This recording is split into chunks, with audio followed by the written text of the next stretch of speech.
Doctor साहब, ये मजमूनचा लिखने और पढ़ने की जसारत की जवाद इकबाल ने। आपसे इल्तमास ये है कि अगर आपने अभी तक हमारा यूट्यूब चैनल इल्म व अदब सब्सक्राइब नहीं किया तो सब्सक्राइब फरमा लीजिए, लाइक कीजिए और शेयर कीजिए। तो आगाज करते हैं मजमूनचे का। डॉक्टर साहब या साहिब।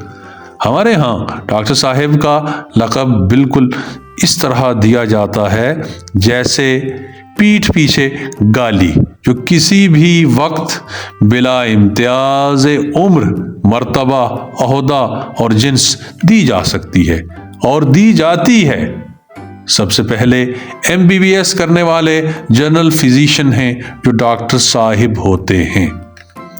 हमारे यहाँ सबसे ज्यादा डॉक्टर साहिब कहलाने के हकदार जैसे तैसे मैट्रिक के बाद होम्योपैथिक की 4 साल डिग्री मुकम्मल करने वाले डॉक्टर्स हैं। डॉक्टर साहिब बनने का इससे ज्यादा आसान कोई और तरीका अभी तक ईजाद नहीं हुआ। इसके बाद छोटे शहरों और देहात में किसी भी अस्पताल में काम करने वाला डिस्पेंसर, कंपाउंडर, मेल नर्स, चौकीदार और नायब कासद हत्ता के खाकरोब भी डॉक्टर होता है। हमारे मुअज़्ज़ज़ और मुहज़्ज़ब दोस्त डॉक्टर अब्दुल हमीद MBBS मुकम्मल करने के बाद जिस कम्युनिटी अस्पताल में तैनात हुए, वहाँ मरीज उन्हें डॉक्टर समझने या मानने के लिए बिल्कुल भी तैयार न थे। बड़े बूढ़े या बूढ़ियाँ अक्सर उनसे आकर पूछते कि डॉक्टर मंजूर कहाँ हैं, तो डॉक्टर अब्दुल हमीद उन्हें बताते कि वो अभी अस्पताल की सफाई सुथराई में मसरूफ हैं। आपको क्या बीमारी है, मैं चेकअप करके दवा लिख देता हूँ। नहीं पुत्र, हम डॉक्टर मतलूब से दवाई लिखवा लेते हैं, वो बाहर गेट पर बैठे हैं। कई मरतबा तो मरीज डॉक्टर अब्दुल हमीद के सामने ही डॉक्टर मतलूब साहिब से चेकअप कराने की जिद करते। ऐसे में दोनों डॉक्टरों को तकरीबन बराबर की शर्मिंदगी होती। हमारे यहाँ सबसे मजलूम डॉक्टर्स वो हैं जिन्हें वाकई डॉक्टरेट की डिग्री दी जाती है। इन्हें कोई डॉक्टर मानने और पुकारने के लिए तैयार नहीं होता। हमारे गांव के अपने वक्त के होनहार तरीन नौजवान डॉक्टर रहमान फिजिक्स में PhD करके इंग्लिस्तान से लौटे तो बहुत सारे लोगों ने उन्हें मेरे हम जमात डॉक्टर नोमान की जहानत और लियाकत की मिसालें दी।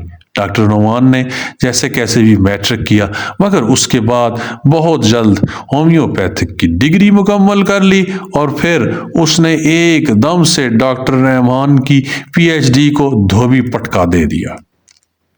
डॉक्टरों में सबसे ज्यादा मुफीद नस्ल MBBS डॉक्टर्स की समझी जाती है। अब समझने पर तो कोई पाबंदी नहीं, क्योंकि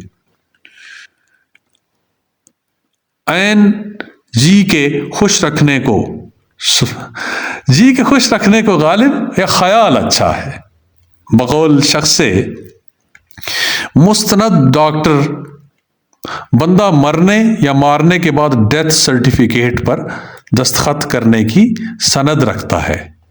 वो इस बात की भी सनद रखता है कि एक ही बीमारी की 2-4 इक़साम की अद्वियात तजवीज़ करे, दवा साजों की कार साजी के तुफैल कार आमद यानी कार वाला हो जाए और फिर उम्रा का टिकट हासिल करके अपने तई ये भी कहलाने का हकदार बने जाते हैं वही जिनको सरकार बुलाते हैं। पहले तो ये नस्ल ज्यादातर मकामी सतह पर यानी मुल्क के अंदर ही मौजूद मेडिकल कॉलेजेस में तैयार की जाती थी, मगर बाद अज़ां उज़्बेकिस्तान और ताजिकिस्तान जैसे तरक्की याफ्ता और आला तालीम याफ्ता ममालिक से डॉक्टर बनकर आने लगे। अलबत्ता जब से चाइना ने डॉक्टर साजी की सन्नत को फरोग दिया है, हमारा तो चाइना के खिलौनों से भी एतबार उठ गया है। हमारे एक दोस्त वेटरिनरी डॉक्टर नवीद हैं। ہمارے دیہات میں ویٹرینری ڈاکٹر کو ڈنگر ڈاکٹر کہا جاتا ہے۔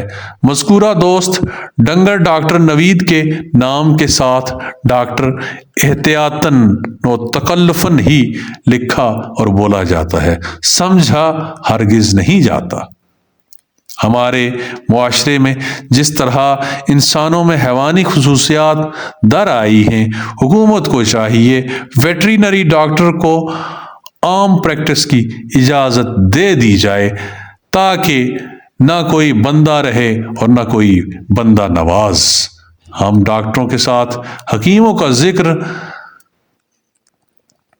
زیادہ نہ کریں گے کیونکہ اس کے لیے ایک الگ نشست میں خامہ فرسائی کی ضرورت ہے، کیونکہ معالجین کی اس نسل نے پوری قوم کو ایک ہی ذوف میں مبتلا کر رکھا ہے جس کے علاج کے لیے نسخے نوشتہ دیوار ہیں، اور ذوف کے باوجود پاکستان آبادی کے لحاظ سے دن دوگنی رات چگنی ترقی کر رہا ہے۔ سوچئے دن اور رات کا تناسب اگر برابر ہو گیا تو ہمارا حال اور مستقبل کیا ہوگا۔